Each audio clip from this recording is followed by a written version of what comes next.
Karnataka news beet follow ಮಾಡಿ, subscribe ಮಾಡಿ. ಬೆಂಗಳೂರಿನಲ್ಲಿ ಮತ್ತೊಂದು ಬೃಹತ್ ಹಗರಣ ನಡೆದಿದೆ. ನಕಲಿ ಸಿಸಿ ಮತ್ತು ಓಸಿಯನ್ನ ನೀಡಿ ಗೋಲ್ಮಾಲ್ ಮಾಡ್ತಾ ಇದ್ದಾರೆ ಎನ್ನುವಂತಹ ಆರೋಪ ಕೇಳಿ ಬಂದಿದೆ. ಸಿಲಿಕಾನ್ ಸಿಟಿ ಬೆಂಗಳೂರಲ್ಲಿ ಮತ್ತೊಂದು ಬೃಹತ್ ಹಗರಣ ನಡೆದಿದೆ. ನಕಲಿ ಸಿಸಿ ಮತ್ತು ಓಸಿಯನ್ನ ನೀಡಿ ಗೋಲ್ಮಾಲ್ ಮಾಡ್ತಾ ಇದ್ದಾರೆ. ವಸತಿ ಹಾಗೂ ವಾಣಿಜ್ಯ ಕಟ್ಟಡಗಳಿಗೆ ನಕಲಿ ಸಿಸಿ ಮತ್ತು ಓಸಿಯನ್ನ ನೀಡಲಾಗ್ತಾ ಇದೆಯಾ? ಹಾಗಾದ್ರೆ 95%ಕ್ಕೂ ಹೆಚ್ಚು ಕಟ್ಟಡಗಳಿಗೆ ನಕಲಿ ಸಿಸಿ ಮತ್ತು ಓಸಿಯನ್ನ ಕೊಡಲಾಗಿದೆ ಎನ್ನುವಂತಹ ಗಂಭೀರ ಆರೋಪವನ್ನು ಮಾಡಿದ್ದಾರೆ ಎನ್ಆರ್ ರಮೇಶ್. ಬರೋಬ್ಬರಿ 40,000 ಕೋಟಿಗೂ ಹೆಚ್ಚು ಭ್ರಷ್ಟಾಚಾರವನ್ನು ಮಾಡಲಾಗಿದೆ.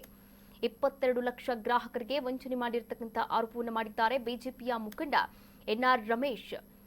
ನೋಡಿ, 16 ವರ್ಷಗಳಲ್ಲಿ 4,381 ಸಿಸಿ ಮತ್ತು 4,587 ಕಟ್ಟಡಗಳಿಗೆ ಓಸಿಯನ್ನು ಕೂಡ ನೀಡಲಾಗಿದೆ.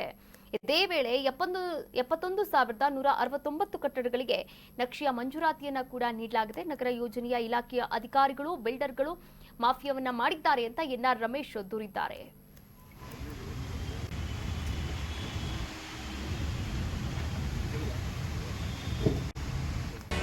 ಕರ್ನಾಟಕ ನ್ಯೂಸ್ ಬೀಟ್ ಫಾಲೋ ಮಾಡಿ, ಸಬ್ಸ್ಕ್ರೈಬ್ ಮಾಡಿ.